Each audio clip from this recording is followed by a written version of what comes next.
Live from our 7 Tasmania studios, your nightly news with Joe Palmer begins now. Good evening, everyone. It's been a day of major political movement in Tasmania as we count down to the federal election. It's been revealed long-serving state Liberal Senator David Bushby will hand in his shock resignation to take up a diplomatic position, coming on the same day as the National Party announced its own plans to encroach further into the state. He served in the Senate for more than a decade, but today Tasmanian Liberal Senator David Bushby announced he will hand in his resignation on Monday, shocking even his own colleagues. I wasn't aware that David was going to be leaving the Senate, but people come and go from the Senate. People have all sorts of reasons to take a different course in life. He's leaving to take up a role in Chicago as Australia's next Consul General, but it's left the Liberal Party scrambling to find a new candidate to fill his spot. I've no doubt that we'll be able to fill that position, the vacant position, with a new candidate. This is a fantastic opportunity for some regeneration and refreshment of our team. And the political shake-up continued as the Nationals Party encroached further into the state. The party's leader flying into Launceston to announce local farmer and former pharmacist Carl Cooper as its candidate for Bass. This bloke, I know. I've known him for many, many years, and I know he's going to be a fierce fighter, a fierce advocate for all things good coming out of Bass. And I've got every faith and support that the people of Bass will get behind him too. The goals for Tasmania are basically to establish more support in the state from the Nationals, to be able to give a better quality of life, better services for Tasmanians. The countdown now on until the federal election expected in May, but there's doubts the party will get the votes to secure a Tasmanian seat. The dysfunction is happening here in Tasmania as it's happening in Canberra. It also shows, I think, that the Liberal and the National Party aren't getting as long as well as they'd like everybody to believe. Coming at a time when there's widespread dissatisfaction with the revolving door of major party politicians. I think it's in the best interests of a healthy democracy to have as many candidates, as many parties, including minor and micro parties, running candidates. It gives people a choice. And hopefully we'll see a more rich collection of people in the parliament. This year's election already shaping up to be an interesting race. Michelle Wisby, 7 Tasmania News. To some breaking news now, and police have confirmed they've charged a 26-year-old Devonport man over a shocking home invasion at Kings Meadows earlier this month. They've just released this vision from the incident in the hopes of finding the man at the rear.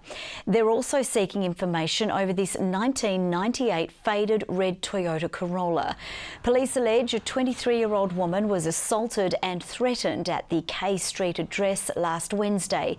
They say petrol was poured over the woman and her 2-year-old son. The Devonport man will appear in court this evening, charged with aggravated armed robbery and assault. A renovation incident has sparked a destructive fire in Moona, a heat gun setting off a blaze at this property this afternoon. The owners had been completing restoration work on the house when the heat from the appliance crept up the wall into the roof. A neighbour alerted the residents who were unaware of the external blaze. Look, it's a really unfortunate accident. People have to be really vigilant when using heat guns on weatherboard. And if we've got anything like leaves or anything that's gathered in the space, they will ignite. The cost of the fire is yet to be determined. Residents in the state's east have been warned to expect a significant amount of smoke in the air tomorrow as fires in Tasmania's southwest continue to burn. In the last few minutes, a fire in the Central Highlands has just been escalated to watch and act alert. Cooler weather today had eased conditions on the ground, but the wind has increased, blowing smoke far and wide.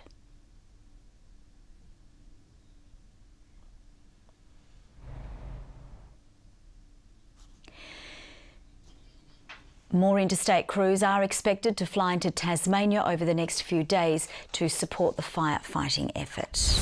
Disruptive road closures are about to be enforced in Hobart as a troubled pedestrian bridge project is finally lifted into place. For an update on the situation for motorists, our reporter Louise Hedger joins us live from. There's been a bit of a wait for this to happen. There sure has, Joe. This bridge build has certainly been a bit of a saga, even up until the 11th hour. We were told that these road closures would begin at 7 o'clock tonight, but they actually started at 4 o'clock this afternoon, with one lane closed at 4 o'clock for that pre-preparation work, no doubt causing a fair bit of hassle for this Friday peak hour. For the past few months, Joe, we've been expecting this bridge build to be constructed over different weekends, but for a raft of different reasons, including weather conditions, issues with the cladding, and then the busy Christmas period, they've been cancelled often at the last minute. But tonight the build is finally going ahead, or it's finally starting. Workers are getting ready right here now to work through the night and over the weekend to get the bridge in place for Monday morning. I'm sure it'll be quite a weight off the shoulders of those people in charge by the time Monday rolls around. It's a bit late, but it will go up and people will be able to cross the highway on foot or on bike. It'll be a really convenient way of getting across the highway. Joe, the Tasman Highway from Brooker Avenue to the Tasman Bridge will be closed over the weekend. It's expected to reopen at 6 o'clock on Monday morning. There will be diversions in place they'll go around the Domain area, but as the highway is always exceptionally busy, drivers should prepare for significant delays over the weekend. Authorities are advising all travellers to allow a lot of extra time, especially if they're travelling to the airport or to any significant or important appointments. But at least there'll finally be a bridge after all this trouble, Joe.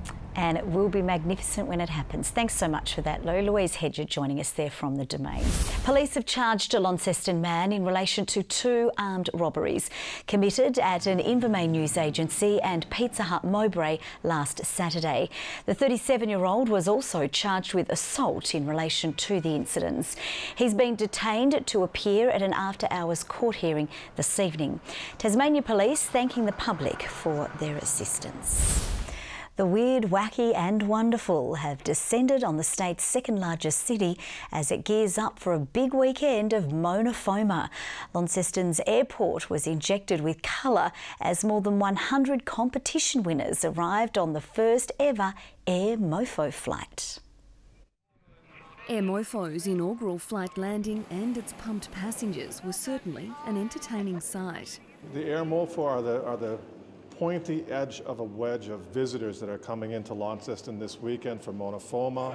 Those on board all from the mainland and all especially chosen via a Mona competition for their zest for life. The reason for that is because we want to introduce them to this fantastic city, primarily Launceston, because some of them may have come to Tasmania and not made their way north. And the gold glitz and glamour certainly embraced the royal welcome. I'm excited about everything. The sparkles, they're fun. It's probably something that's needed for Launceston from what I hear. I've never been here before. I'm really excited to check it out. My body is ready, full of oysters and champagne. What more do you need? The Premier also on board supporting the festival.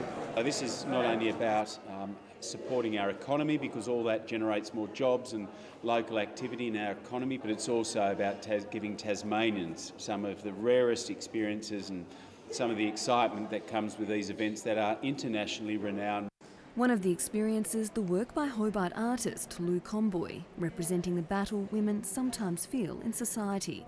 Achieving the finished product, not an easy task. It was pretty epic. So I actually pushed the rock up Jacob's Ladder, which is at least 1.5 kilometres. Due to its size, the rock had to be cut in half to get it inside the gallery. It then took Lou almost 4 days to put it back together. There's some pretty funny footage of 4 people sort of pushing this rock through the hole. Lou's sense of achievement at being involved this year also shared by an international percussion sensation.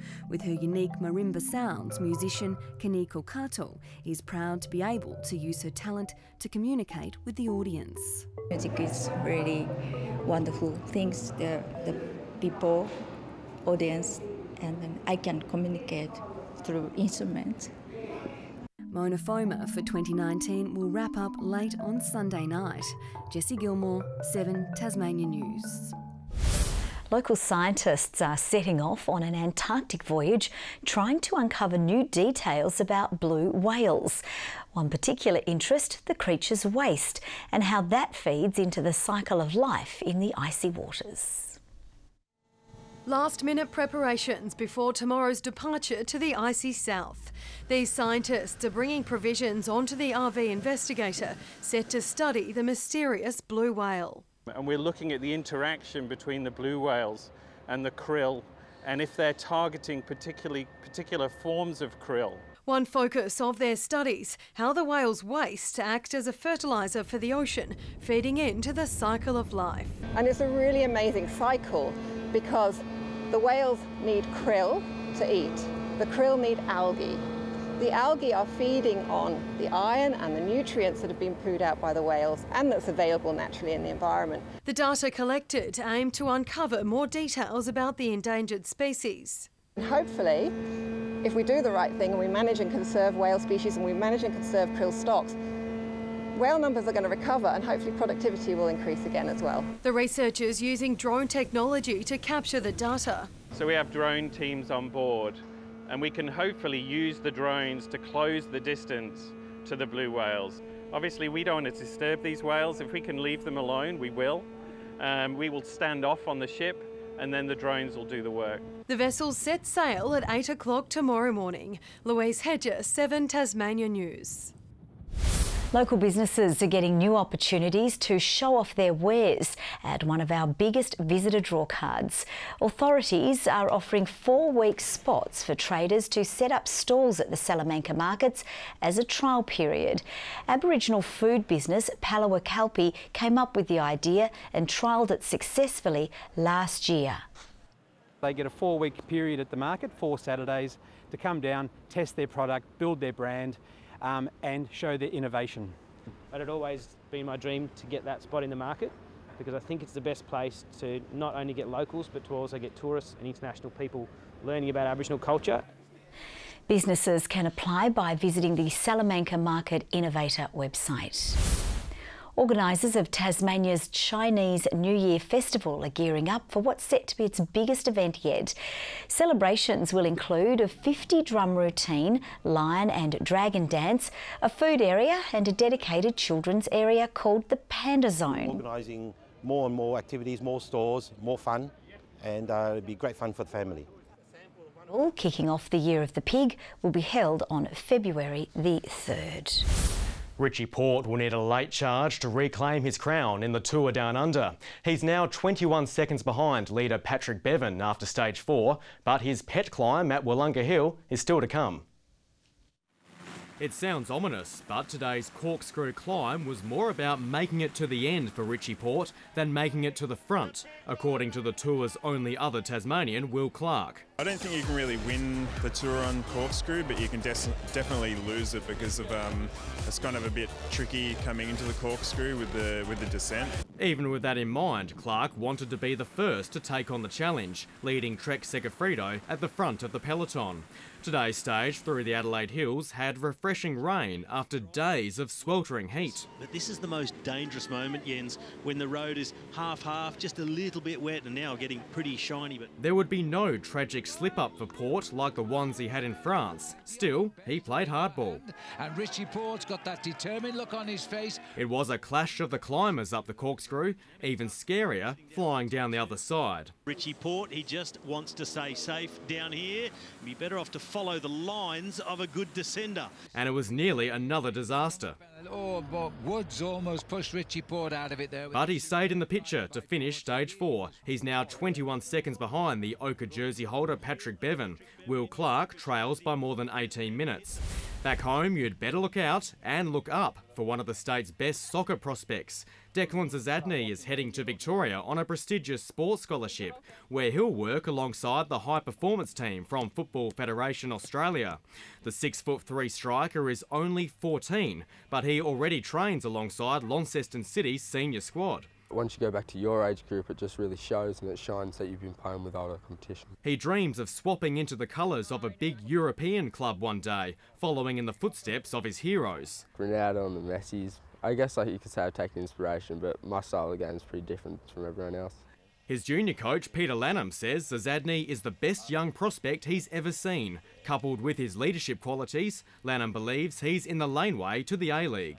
To be given this opportunity at such a young age, you don't hear of it often. For me, and my words to Declan are just to take hold of that opportunity with both hands, which he's doing now. And at the Riverside Golf Club, a Tasmanian has taken out the girls' title in the state's Junior Masters. Mackenzie Wilson rose from 4th to 1st on the second and final day of play after shooting a 1 under this morning and 3 over this afternoon. Real confidence booster, but just keep going with the way I've been going. And after a disappointing showing last year, Geelong's Mitch Crabb was driven to take out the boys' title in this year's tournament. I think sort of knowing the course, being here before, and then, yeah, just holing some putts. 40 golfers took part in the Junior Masters. Good evening. Only spot showers and the odd thunderstorm today, mainly over Bass Strait. Temperatures up to 6 degrees above average. Hobart and Devonport 23, Launceston 27, Burnie a high of 26. 32 was the top at Ouse and Bushy Park. Cressy and Fingal had 29, Grove 27 and Smithton 26. Flinders Island and St Helens 25 today. Lyawini and Friendly Beaches 24, King Island and Strawn 21. A middle-level cloud band set over Bass Strait and the northeast. Afternoon convective cloud developed over the east as well, and also the southwest and central parts copped a little bit of high cloud. Significant thunderstorm activity is with the large band of cloud over Victoria, South Australia and central WA. An onshore flow has cloud over the central Queensland coast and the tropical north also with electrical storms. Tomorrow a high over the Bight extends a ridge to the north of Tasmania. Another ridge lies over Queensland with broad areas of low pressure evident across the mainland. Northwest to southwest winds tending westerly tomorrow at 15 to 25 knots and more variable over the east coast around midday with inshore afternoon sea breezes. A strong wind warning from Sandy Cape to Low Rocky Point, a small craft wind alert for the lakes. Saturday for Hobart, fine and mostly sunny, 23 degrees, 20 the top for Maydena with a shower or two, mostly sunny for Oatlands and 23. Launceston, fine, sunny, 27, 25 for Devonport, partly cloudy for Lyawini and cooler on 19 degrees. Fine for Burnie and 24, but a shower for Strawn, 20 the top there and 20 for Marrawar. And for the east, St Helens, sunny and 25, 25 also for Swansea and Orford. UV extreme to start the weekend with no change expected for Sunday. And fine on Sunday too, apart from a morning shower over the west and south, fine and locally hot on Monday with light winds. And on Tuesday, fine and mostly sunny again, temperatures pushing towards and past 30. All temperatures over the mainland above 30, apart from Melbourne's 22 and Sydney's partly cloudy 28 degrees. A hot sunny 39 in Perth, very warm in Brisbane as well, but Alice Springs the real hotspot tomorrow with 42. Currently Hobart 18 degrees, a bit of cloud over Launceston, 22 at the moment and 22 currently in Devonport. They're the current conditions. Joe, of course we are expecting some smoke haze to be prevalent as well over the next couple of days. Yeah, we are indeed. Thank you very much for that, Murph. And that is all from the team for now. Have a lovely evening. We'll see you a little later. Thanks for your company. Bye-bye.